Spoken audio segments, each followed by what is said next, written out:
In this video, we're just going to look at two different ways that you might be asked to calculate out the slope of a line.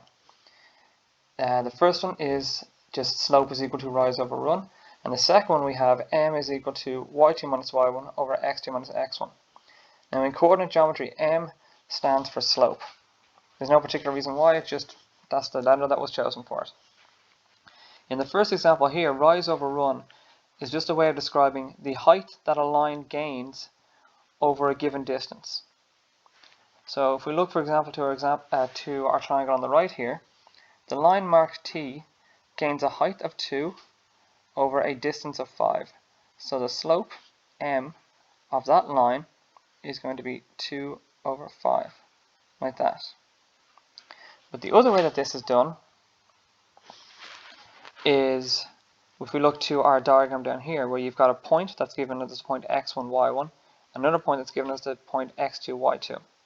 So when we have it like this, the formula for this is worked out by using the same principle as the rise over run in the triangle above, but we've got to get the length of the lines first.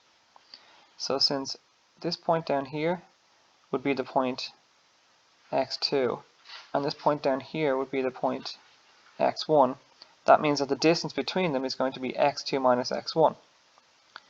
And then similarly over here on the left, we're going to have the points y2 and y1, which means that the length of the rise in this particular triangle is going to be y2 minus y1, the difference between the top number and the bottom number.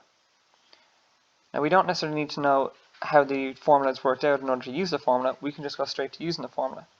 So our formula when we put it together is the rise, which is y2 minus y1, over the run, which is x2 minus x1. So if we're given these 2 points here, let's look at them as an example. We'll label them up first. So we've got x1, y1, that's going to be 5, 7, and x2, y2, it's going to be 8, 4. So our slope, m, is going to be given by y2 minus y1, which is 4 minus 7, all over x2 minus x1, which is going to be 8 minus 5. And then we work that out. 4 minus 7 is minus 3, and 8 minus 5 is 3. So we have minus 3 over 3, which is just equal to minus 1.